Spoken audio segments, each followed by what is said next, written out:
అందరికీ నమస్కారం. శ్రీకాకుళం జిల్లా అంటే ముందుగా గుర్తు వచ్చేది ప్రతిష్టాత్మకమైన పొందూరు ఖాదీ. సాధారణంగా నేసే ఖాదీ వస్త్రాలకు భిన్నంగా ఒక వినూత్న పద్ధతిలో ఎంతో సున్నితంగా తయారయ్యే ఈ పొందూరు ఖాదీని దేశంలో కల్లా మేటీ ఖాదీగా అభివర్ణిస్తారు. మహాత్ముడు మెచ్చిన మన పొందూరు ఖాదీ స్వాతంత్ర ఉద్యమంలో కూడా ఎంతో కీలక పాత్ర పోషించింది. అంతటి ఘన చరిత్ర ఉన్న ఎంతో ఇబ్బంది పడుతున్న ఈ పొందూరు ఖాదీని అభివృద్ధి చేసేందుకు నేను పార్లమెంటు సభ్యుడిగా ఎన్నికైనప్పటి నుంచి ఏదో ఒక కృషి చేస్తూనే వచ్చాను. అందుకు అనుగుణంగా ఏదైనా ప్రాంతానికి ప్రత్యేకంగా నిలిచే ఉత్పత్తులకు ఇచ్చే జిఐ ట్యాగ్ను మన పొందూరు ఖాదీకి కూడా అవసరమని గత 4 సంవత్సరాలుగా పొందూరు ఖాదీకి జిఐ ట్యాగ్ కోసం ప్రత్యేకంగా కృషి చేస్తూ వచ్చాను. 2021 సంవత్సరంలో జాతీయ చేనేత దినోత్సవం కార్యక్రమంలో పాల్గొనడానికి పొందూరుకు ఆర్థిక శాఖ మంత్రిగా నిర్మలా సీతారామన్ గారు వస్తున్న సందర్భంలో ఢిల్లీలో ఆవిడని కలిసి పొందూరు ఖాదీకి జిఐ ట్యాగ్ ఇవ్వాలని ఆవిడని కోరడం జరిగింది.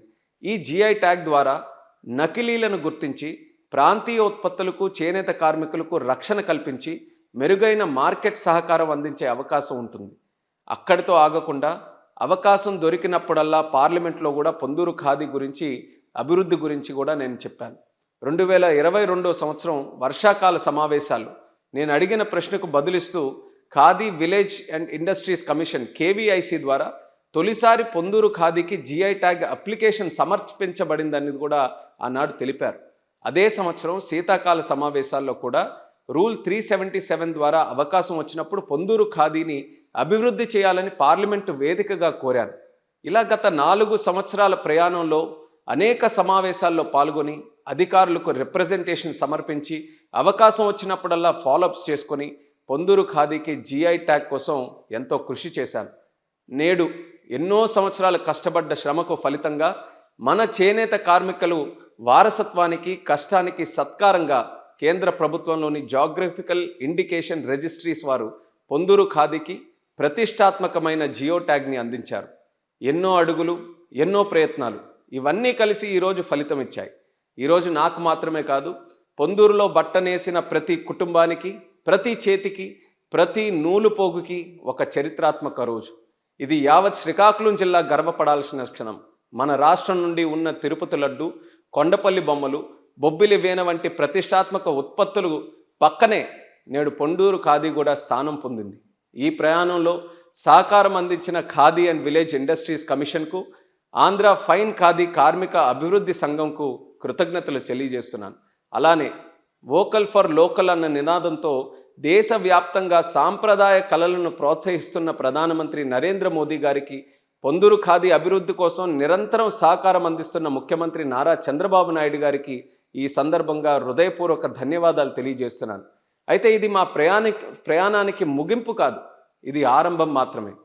పొందూరు ఖాదీ అభివృద్ధి కోసం స్థానిక ఎమ్మెల్యే సోదరులు కోన రవికుమార్ అన్నగారు ఎన్నో కార్యక్రమాలు చేస్తూనే వస్తున్నారు. రానున్న రోజుల్లో ఇద్దరం కలిసి ఈ జిఐ ట్యాగ్ సహకారంతో పొందూరు ఖాదీని అభివృద్ధి చేసి వ్యవస్థను మరింత బలోపేతం చేస్తాం. చేనేత కార్మికులు మరియు వ్యాపారస్తులు ఆర్థికంగా బలపరచడానికి రుణాలు, సబ్సిడీలు అందిస్తాం. కొత్త యంత్రాలు, డిజైన్ సాంకేతిక శిక్షణలు అందించి వారి కళను ఈ కొత్త కాలానికి అనుగుణంగా ముందుకు తీసుకొని వెళ్తాం. జాతీయ, అంతర్జాతీయ మార్కెట్లో పొందూరు ఖాదీని ప్రముఖంగా నిలబెట్టి ప్రపంచవ్యాప్తంగా ప్రతిష్ట తీసుకొని వస్తాం.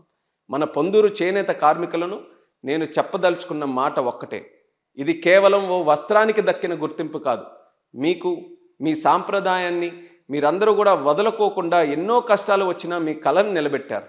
మీ చేతులు కేవలం బట్టనే కాదు, గౌరవాన్ని, గుర్తింపుని, సంస్కృతిని, చరిత్రను నేశాయి. ఈ జిఐ ట్యాగ్ని శ్రమకు దక్కిన ప్రతిఫలంగా మీ అందరికీ కూడా అంకితం చేస్తున్నాను. మనమందరం కలిసి ఇక కొత్త అధ్యాయం మొదలు పెడదాం. మీ ప్రతి అడుగులోనూ నేను మీకు అండగా ఉంటాను. గర్వంతో, ఆశతో, దృఢ సంకల్పంతో ముందుకు సాగుదాం. పొందూరు ఖ్యాతిని ప్రపంచమంతా చాటుదాం. జై హింద్, జై హో శ్రీకాకుళం.